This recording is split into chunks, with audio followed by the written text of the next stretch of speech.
DS judicial academy Prayagraj Allahabad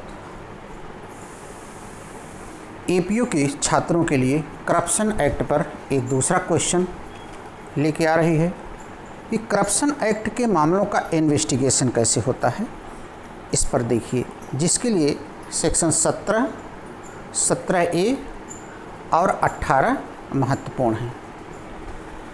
section 17 में जो सबसे पहले क्वेश्चन आता है वह कि करप्शन एक्ट का इन्वेस्टिगेशन कैसे होगा।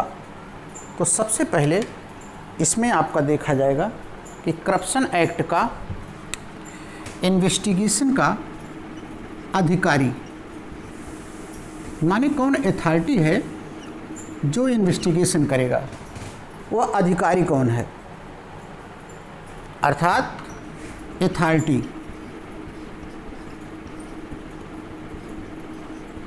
इन्वेस्टिगेशन की अथॉरिटी कौन है? तो करप्शन एक्ट में इन्वेस्टिगेशन की अथॉरिटी पूरे भारत में 3 भागों में बटी हुई है।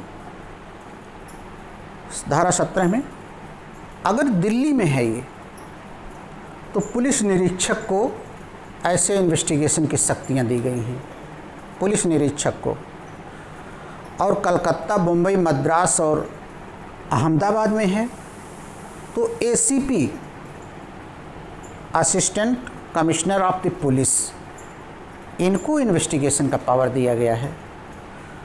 और जितने अन्य क्षेत्र भारत में हैं करप्शन एक्ट में, वहाँ डीएसपी को यह शक्तियाँ दी गई हैं। तो कौन सा अधिकारी है जो करप्शन एक्ट के मामले का इन्वेस्टिगेशन करेगा? धारा 17 में 3 कैटेगरी में, दिल्ली में पुलिस निरीक्षक, बम्बई, कलकत्ता, मद्रास, अहमदाबाद में एसीपी और शेष भारत के क्षेत्रों में डीएसपी इन्वेस्टिगेशन करेंगे। गंभीर मामले होते हैं, इसलिए जिम्मेदार पर अधिकारी भी होनी चाहिए।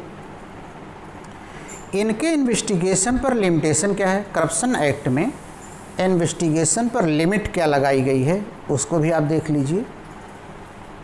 इनके लिमिटेशन पर, इनके इन्वेस्टिगेशन पर लिमिट ये है कि मेट्रोपॉलिटन मजिस्ट्रेट या first class magistrate, metropolitan magistrate या फर्स्ट क्लास मजिस्ट्रेट की अनुमति से ही किसी प्रकार का कोई इन्वेस्टिगेशन किया जाएगा। मेट्रोपॉलिटन मजिस्ट्रेट या फर्स्ट क्लास का मजिस्ट्रेट, इनकी अनुमति से ही इन्वेस्टिगेशन किया जाएगा करप्शन एक्ट में। साथ ही साथ इनकी अनुमति से गिरफ्तारी भी होगी ताकि किसी को अनावश्यक अरेस्ट ना किया जाए। अर्थात बिना मेट्रोपॉलिटन मजिस्ट्रेट या फर्स्ट क्लास मजिस्ट्रेट की अनुमति के कोई इन्वेस्टिगेशन नहीं होगा और बिना वारंट गिरफ्तारी नहीं होगी। ये 2 सीमाएं आरोपित की गई हैं। लेकिन अगर स्टेट गवर्नमेंट ने किसी पुलिस को इस तरीके से प्राधिकृत किया है अन्वेषण अधिकारी के रूप में, धारा 17 के प्रोवाइजो में ऐसी व्यवस्था दी गई है जो पुलिस निरीक्षक के नीचे का नहीं है, तो राज्य सरकार किसी पुलिस निरीक्षक के नीचे का जो व्यक्ति नहीं है उसे ऐसी शक्ति दे सकती है। करप्शन एक्ट सेक्शन 17 के प्रोवाइजो में वो बिना वारंट गिरफ्तारी कर सकेगा। ऐसी दशा में वो बिना वारंट गिरफ्तारी भी इस एक्ट में कर सकेगा। एक और इंटरेस्टिंग बात, करप्शन एक्ट की धारा 13(1)B में एक बड़ी महत्वपूर्ण धारा है 13(1)B। उसके अपराध का इन्वेस्टिगेशन एसपी के नीचे के रैंक का व्यक्ति का नहीं करेगा, कम से कम एसपी के नीचे का रैंक का ना हो, एसपी रैंक का व्यक्ति हो। 13(1)B करप्शन एक्ट गंभीर अपराध है। किसी भी लोक सेवक को करप्शन एक्ट में अनावश्यक ना परेशान किया जाए, इसके लिए सरकार ने कुछ विशेष सुविधाएं प्रदान की है जो 17A में दी गई हैं। वह है कि अगर केंद्र सरकार का कर्मचारी है तो केंद्र सरकार की अनुमति से ही जांच अन्वेषण और इंक्वायरी की जाएगी। जांच, अन्वेषण और इंक्वायरी की जाएगी। केंद्र सरकार का कर्मचारी है तो केंद्र सरकार के अनुमति से जांच, इन्वेस्टिगेशन या इंक्वायरी की जाएगी। राज्य सरकार का कर्मचारी है तो राज्य सरकार की अनुमति से जांच, इंक्वायरी, इन्वेस्टिगेशन, अन्वेषण या की जाएगी। मतलब जांच, अन्वेषण, पूछताछ, इंक्वायरी, इन्वेस्टिगेशन, किसी प्रकार का केंद्र के कर्मचारी में केंद्र सरकार की अनुमति से, राज्य कर्मचारी में राज्य सरकार की अनुमति से किया जाएगा।